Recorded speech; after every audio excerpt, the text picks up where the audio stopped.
శ్రీమాత్రే నమ. జై గురు దత్తాత్రేయ నమ. ఈ వీడియోలో మనం జూలై 1వ తారీఖు నుంచి 15వ తారీఖు మధ్యలో జరగబోయే పక్ష ఫలితాలు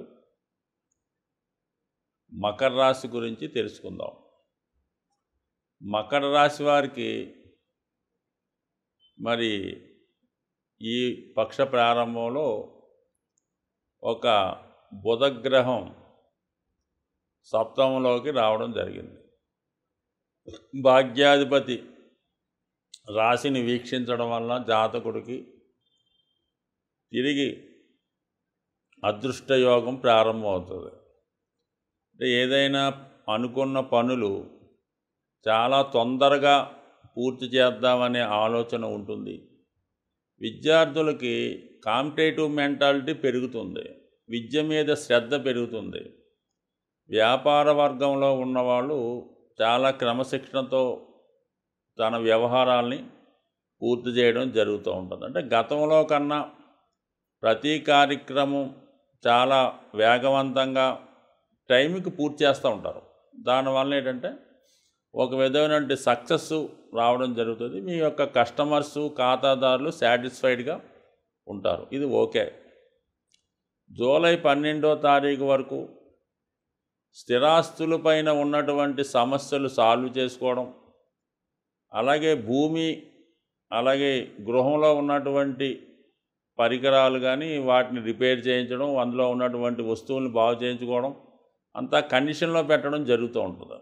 అలాగే ఏదన్నా గృహం కానీ వాహనం కానీ కొనుక్కునే ప్రయత్నం చేస్తున్న వాళ్ళకి మరి ఈ సమయంలో, అంటే మీకు ఈ సమయంలో ఒక పాత వాహనం కానీ ఆల్రెడీ ఒక పాత గృహం కానీ కొనుక్కునే యోగం ప్రస్తుతం రావడం జరిగింది. ఇవన్నీ అనుకూలంగా ఉన్నాయి, బాగుంది. రాహు 3వ స్థానంలో ఉంటూ మీకు మిత్రుల సహకారంతో, మీడియేటర్ సహకారంతో అనుకున్న కార్యక్రమాలు పూర్తి చేస్తారు. అయితే ఈ పక్ష ప్రారంభం నుంచి 30వ తారీఖు జూన్ నుంచి శని భగవానుడు వక్రించడం జరిగింది. ఈ వక్రగమనం వల్ల ఎలా ఉంటుందంటే 2 రకాలుగా ఉంటుంది. ఇప్పటి వరకు చాలా ఫాస్ట్గా పనులు జరుగుతున్న వాళ్ళకి బ్రేక్ పడుతుంది, నెమ్మదిగా అక్కడ పనులు ఆగిపోవడం జరుగుతాయి. అలాగే ఒక 6 నెలలుగా ఏ పని అవక ఎక్కడ పనులు అక్కడ ఆగిపోయి ఉన్న వాళ్ళకి ఈ సమయంలో మీ యొక్క పనులు తిరిగి పునఃప్రారంభం అవడం జరుగుతూ ఉంటుంది. అంటే ఈ టెక్నిక్ ఏంటంటే, ఎవరి జన్మజాతకంలో మీరు పుట్టినప్పుడు శని వక్రించి ఉంటాడో వాళ్ళకి ఇప్పుడు ఈ గోచారంలో ఉన్నటువంటి శని వక్రించినప్పుడు వాళ్ళకి చాలా అనుకూలంగా ఉంటుంది. అంటే సుమారుగా ఒక 5 నెలల నుంచి 4 నెలల వరకు కూడా ప్రతి సంవత్సరం శని వక్రిస్తూ ఉంటాడు. ఇంచుమించుగా ఈ టైం అంతా కూడా శని జాతకంలో వక్రించి ఉన్న వాళ్ళకి బాగుంటుంది. ఎవరికైతే శని జాతకంలో రుజుమార్గంలో ఉంటాడో వాళ్ళకి మాత్రం ఇప్పుడు ఇబ్బంది అవుద్ది, వాళ్ళ పనులన్నీ ఎక్కడివక్కడ ఆగిపోతుంటాయి. సో ఈ కార్యక్రమంలో మరి ఈ శని వక్రగమనం వల్ల జాతకుడు వ్యక్తిగతంగా గతంలో ఆగిపోయినటువంటి పనులు తిరిగి ప్రారంభించడం జరుగుతుంది. ముఖ్యంగా ఏంటంటే వృత్తి సంబంధించిన విషయాలు ఏమైనా ఆగిపోయి ఉన్నా, ఉద్యోగంలో సస్పెండ్ అయి ఉన్నా, బ్రేక్ వచ్చినా, సెలవులో ఉన్నా తిరిగి ఉద్యోగంలో జాయిన్ అయ్యి తిరిగి యథావిధిగా మీ యొక్క కార్యక్రమాలు ప్రారంభించుకోవచ్చు. అలాగే కొంతవరకు కొత్త వ్యాపారాన్ని, కొత్త వ్యవహారాలని చేద్దాం అనుకున్న వాళ్ళకి కానీ, కొంతమంది కొత్తగా ప్రాక్టీస్ పెడదాం అనుకుంటుంటారు. ప్లేడర్లు అయితే ప్రాక్టీసు, ఇన్కమ్ ట్యాక్స్ వాళ్ళు అయితే వాళ్ళ ఆఫీస్ పెట్టుకోవడం, ఏదైనా మెకానిక్ రంగంలో ఉన్న వాళ్ళు ఒక కార్యాలయాన్ని పెట్టుకోవడం, అటువంటి వాటికి కూడా ఇప్పుడు కొంతవరకు మీ ప్రయత్నపూర్వకంగా గతంలో మీరు కొంతకాలం చేసి ఉండి అది ఆగిపోయి ఉంటే మళ్ళీ కొత్తగా ప్రారంభించవచ్చు. లేదంటే గతంలో మీరు ఎవరిదైనా పని నేర్చుకొని వాళ్ళ దగ్గర మానేసి స్వయంగా మీరు స్టార్ట్ చేసుకోవచ్చు. అయితే ఇమీడియట్గా మాత్రం ఆ ఫలితాలు మీకు రావు. స్టార్ట్ చేస్తారు కానీ చాలా కాలం వెయిట్ చేసిన తర్వాత దాని యొక్క ఫలితాలు మీకు అందడం జరుగుతూ ఉంటుంది. సాధారణంగా ఈ మకర రాశి వారు ఏదన్నా ప్రారంభించినప్పుడు మిగతా వాళ్ళకి అంత తొందరగా దాని మీద లాభాలు సంపాదించలేకపోతుంటారు. చాలా కాలం వెయిట్ చేసిన తర్వాత దీర్ఘకాలం తర్వాత వాళ్ళకి ఆదాయం వస్తుంది తప్ప తొందరగా ఇమీడియట్గా వచ్చే అవకాశం ఉంటుంది. చిల్లర కార్యక్రమాలు అయితే కాదు, కానీ ఒక మంచి స్థిరమైన వ్యవహారం వీళ్ళు ప్రారంభిస్తే మాత్రం ఖచ్చితంగా అది ఒక 4-5 సంవత్సరాల తర్వాత మాత్రమే దాని ఫలితాలు రావడం జరుగుతుంది. తొందరపడితే మాత్రం తొందరపడి రావాలనుకున్న తొందరగా లాభాలు సంపాదించాలన్నా కూడా ఈ మకర రాశి వారికి అంత అనుకూలమైతే కాదు. సో ఏదన్నా దీర్ఘకాలంగా వెయిట్ చేస్తేనే దాని ఫలితం సాధించగలరు. సో ఈ విధంగా వెయిట్ చేస్తే బాగుంటుంది. మొత్తం మీద ఈ గురువు మీకు పంచమ స్థానంలో సంచరించి మంచి నిర్ణయం తీసుకుంటారు, కానీ అది అమలు చేయడంలోనే కొంతవరకు చేద్దామా వద్దా అన్నటువంటి కార్యక్రమాలు చేస్తూ ఉంటారు. దీని డబ్బులు ఎంత అవుతాయి, ఏం చేద్దామంటూ అలా ప్లానింగ్లోనే ఉంటారు తప్ప దాని క్రియారూపం దాల్చలేకపోతుంటారు. అటువంటి క్రియారూపం దాల్చాలంటే మీకు జూలై 12వ తారీఖు తర్వాత కొంత వేగంగా నిర్ణయాలు తీసుకొని ఆ పని అమలు చేసి ముందుకెళ్తారు. అయితే ఏంటంటే మీకు ప్రస్తుతం ఉన్నటువంటి స్థితి ప్రకారం రవి 6వ స్థానంలో ఉండడం వల్ల గవర్నమెంట్ పరమైనటువంటి పనులు సక్సెస్ అవుతాయి. మరి ఏదైనా కోర్టులో కానీ కేసులు కానీ పెండింగ్ ఉంటే అవి ఈ పక్షంలో సాల్వ్ అయ్యే అవకాశం ఉంది. For the same time government అధికారులతో కానీ దగ్గర బంధువులతో కానీ అధికారులు ఉండే స్త్రీలతో కానీ విరోధాలు రాకుండా చూసుకోవాల్సిన అవసరం అయితే ఉంది. మళ్ళీ ఏదైనా స్త్రీలతో విరోధం రావడం, ఈ కోర్టు వరకు వెళ్ళడం, ఈ మధ్యవర్తులు కొంతవరకు ప్రాబ్లం పెట్టడం, ఇవన్నీ గందరగోళంగా ఉండే అవకాశం ఉంది. కాబట్టి ఏదన్నా మరీ రిస్క్లోకి వెళ్లకుండా, చికాకులు తెచ్చుకోకుండా సాధ్యమైనంత వరకు సివిల్ కేసులు లాంటివి రాజీ పడి సాల్వ్ చేసుకుంటే మంచిది. చాలామంది ఈ మాస ఫలితాలు, పక్ష ఫలితాలు వాళ్ళని గమనిస్తూ రుణ సమస్యలతో చాలామంది బాధపడడం జరుగుతూ ఉంటుంది. చాలామంది అడుగుతూ ఉంటారు, ఈ రుణం తీరే విధానం ఏమైనా ఉంటుందా అని అడుగుతూ ఉంటారు.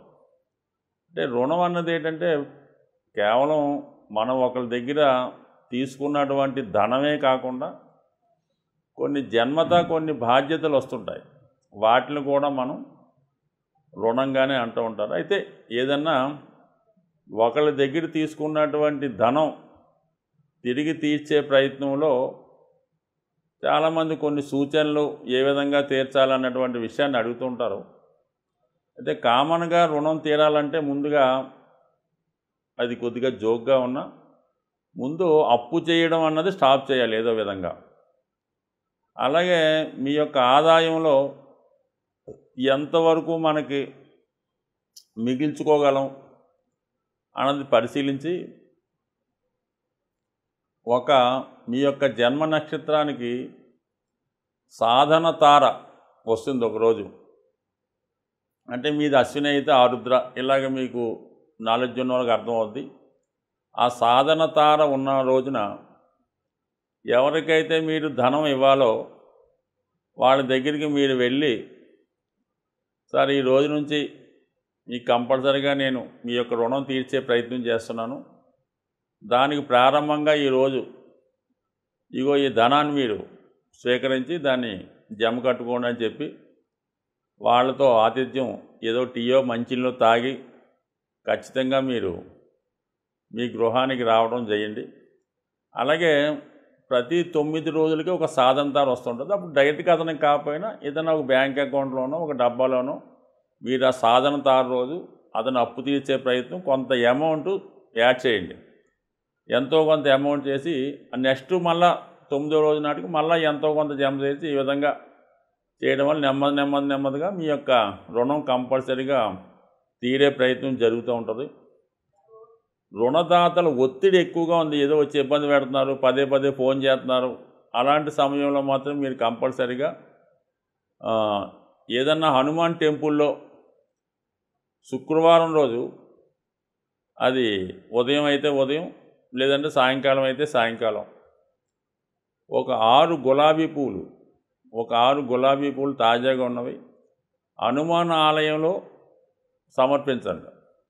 స్వామిని అలంకరించమనండి. అక్కడ ఉన్నటువంటి సింధూరం బొట్టు తీసుకొని మీరు తిలకంగా ధరించండి. ఇలాగ ఒక 6 శుక్రవారాలు స్వామికి ఈ ఎర్ర గులాబీలు సమర్పించడం వల్ల మీకు కంపల్సరిగా రుణదాతల నుంచి ఒత్తిడి తగ్గుతుంది. ఏదో విధంగా రుణం తీర్చే ప్రయత్నం కూడా కనబడుతుంటుంది. సో ఏదైనా రుణం తీర్చాలంటే కొంత ప్రయత్నం కూడా అవసరం. అలాగే ఏదన్నా ఒక నియమాన్ని పాటించడం, అంటే ఒక దీక్ష, ఈ అప్పు తీర్చేదాకా మనం ఏదో ఈ సిగరెట్ కాల్చడం, లేదంటే ఈ మందు తాగడం, లేదంటే ఈ స్త్రీతో నేను మాట్లాడడం. ఎందుకంటే సాధారణంగా అప్పుల పాలైన వాడికి ఇలాంటిది ఏదో ఒక అలవాటు ఉంటుంది, లేదంటే ఒక పేకాట, లేదంటే ఒక బెట్టింగు. దీనివల్లే అతను అప్పుల పాలవడం జరుగుతుంది. కాబట్టి అది ఒక నియమంగా పెట్టుకొని, అంటే ఏ కారణం వల్ల మీరు అప్పు అయితే చేశారో అది మీరు నియమంగా దాన్ని వదులుకునే ప్రయత్నం చేయడం వల్ల కూడా ఖచ్చితంగా మీకు ఈ యొక్క పట్టుదలతో మీ రుణం తీరే అవకాశం 100% ఉండే అవకాశం ఉంటుంది. కాబట్టి జాగ్రత్తగా గమనించండి. ఇంకొక విషయం ఏంటంటే, అంటే మీరు ఒక వ్యాపారం నిర్వహిస్తున్నా, ఒక వృత్తి చేస్తున్నా, ఏదైనా ఒక గృహం అయినా ఈ అప్పులు పాలవడానికి కారణం ఏంటంటే, మీ ఇంట్లో లేదంటే మీ వ్యాపార సంస్థలో చిన్న చిన్న చిల్లర దొంగతనాలు జరుగుతుంటాయి. అది ఎవరైనా అవ్వచ్చు, మళ్ళీ మీరు బాధపడతారు.